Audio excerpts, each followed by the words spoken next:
Okay, I'm going to slot this into the front of that long video where I just rambled into various directions.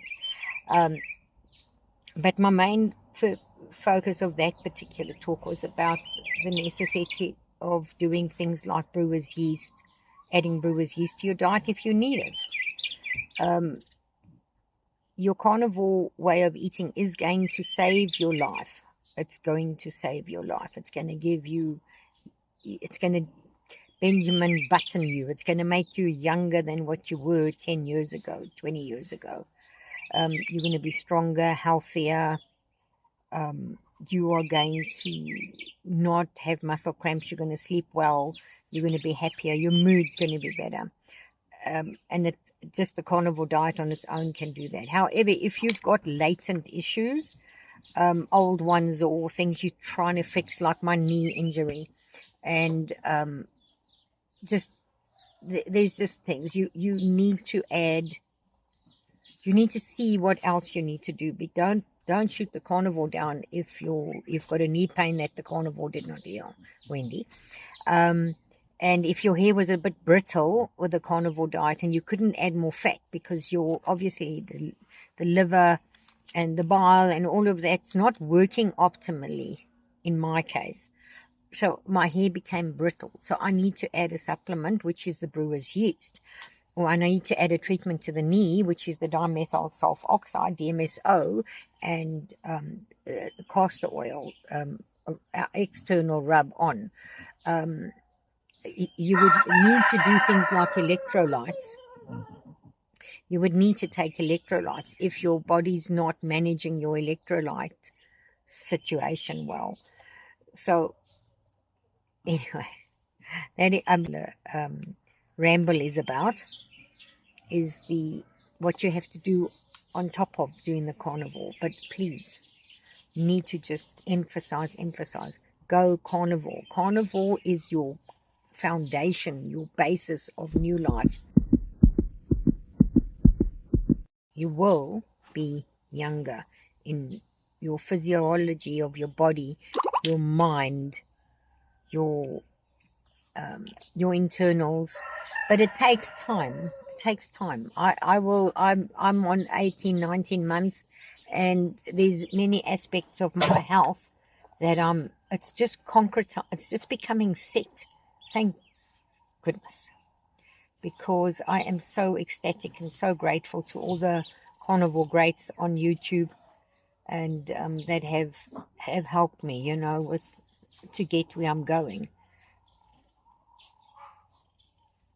which is a long life. Okay, thanks for watching the rest of the video if you so wish. It's quite rambly, excuse me for the ramble, but thanks for watching so far. Greetings, carnivores. Wendy from Carnivore Quinn. Carnivore-ish Quinn. The reason why I'm an ish carnivore is I'm still eating things that are not carnivore. For example, milk in my coffee, and I do butter.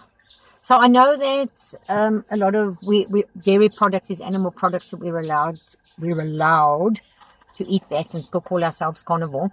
But at some stage I was still doing the honey, which I don't do anymore. But I decided to call myself carnivore-ish because as much as I can rave about the diet, the way of eating has healed so much in me, so very much. I am beyond grateful for what the carnivore way of eating has done for my health. It's given me my life back.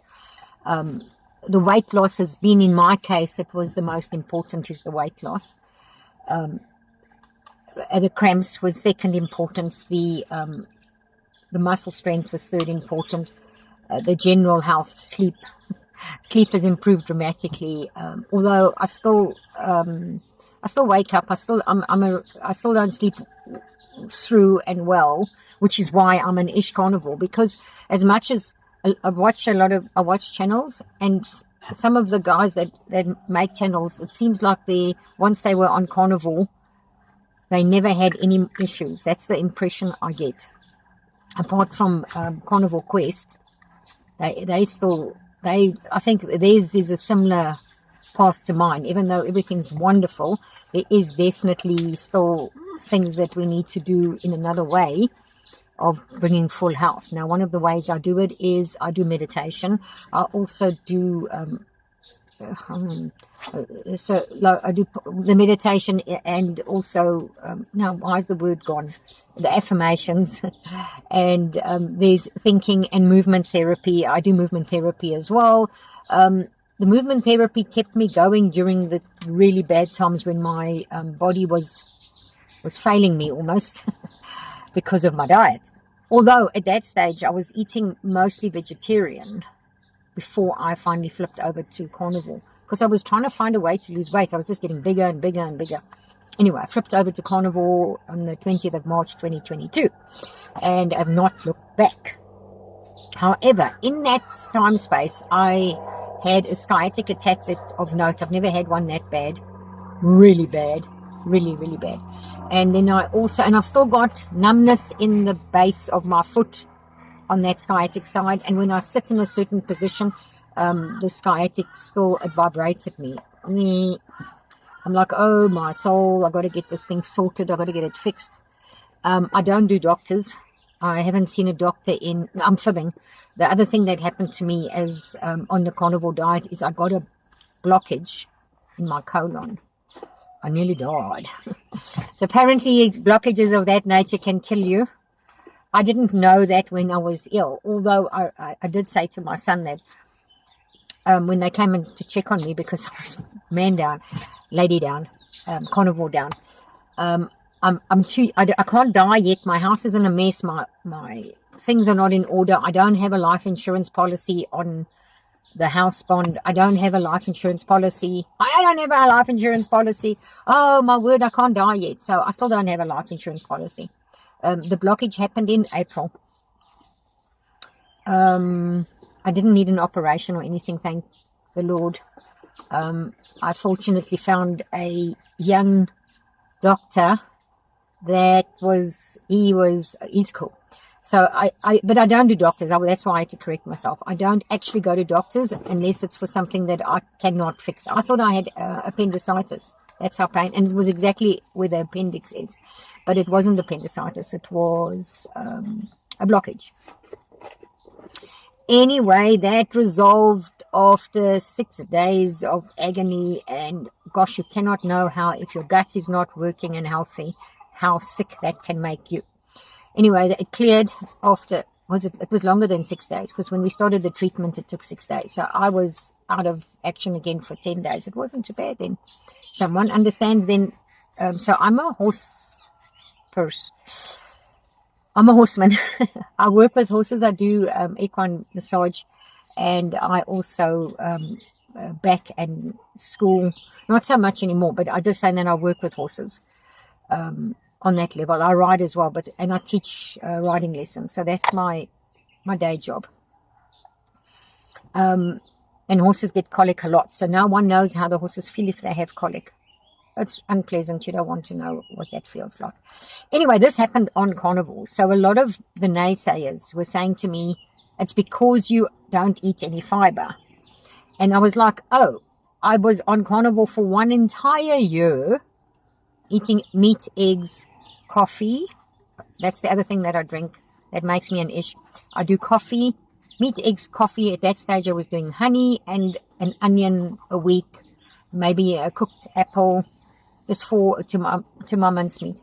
I no longer eat mincemeat because I no longer eat mincemeat. I'm able to. Prior to now, I wasn't able to eat whole meat. I had to eat mincemeat because I had a bit of a meat aversion. You know, I know where it comes from, and I'm shame I love animals so much, and I didn't want to. Anyway, that's my long story with regards to where I'm now at. So, I'm just looking at my hair. It's really in a state. It is a Sunday morning. I've been to the stables. I'm busy medicating one of the horses that has ligaments and tendon issues. So, I think this is my long story that I want to talk about this. So, this horse has a ligament and joint issue in the one front leg. I have 3 horses that have front leg joint issues. The issues could be bony changes. You'd need to do x-rays to see if it's bony changes.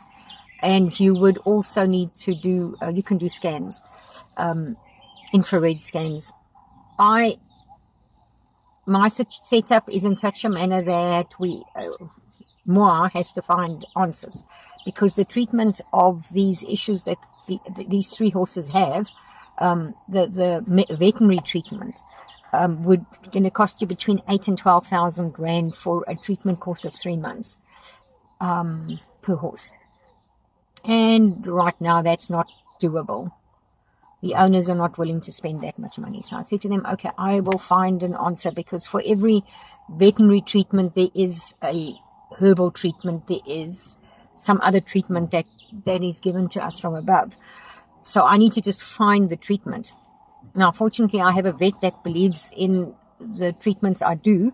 The difference between my treatments and the veterinary treatments as well is it's labor intensive. I have to treat the horse myself twice a day and do the treatments to the horse's joints and legs and the tendons twice a day, whereas the veterinary treatment, you inject the horse once a week, and it's boom. I mean, how long does it take you to inject the horse?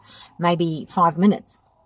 Let's say 10 minutes, needle prep and prep the horse and inject it once a week, as opposed to me doing it on a manual basis as well as on the herbal type of application, whereas that will takes me a half an hour or twice a day. So it's an hour a day that I have to assign to this horse for 3 months. Every day. Yes. So it's doable. It's doable. I don't have an assistant to help me with this, which would be cool if I had somebody to help me. But it's fine. I part of the treatment is my healing hand on horse. The reason I'm just surprised that the horses have these issues, because I believe so much in healing energy. I do energy work as well, meridian work. And now to come back to what the point of this voice note is actually about. It is about brewer's yeast. So brewer's yeast is known, let me read this. Brewer's yeast supports the nervous system, metabolism, renewal of blood cells, vision, skin and bone health. It has B vitamins, B1, B2, B3, B6, B7, and folic acid. It does not have B12 in it. That you have to get from your meat and animal products, your meat, milks. I think that's all. Okay, I went off on tangents, and then we're going to do a little bit of a dance. So carnivore is it. It is it. It is the base. It's the foundation stone of life. Please go carnivore as much as possible. Fat. Please, it's the foundation of life. That is what the carnivore diet is. Dr. Ken Berry calls it the proper human diet. But please, it is God-given, essential to live after eating carnivore. It gives you your life back.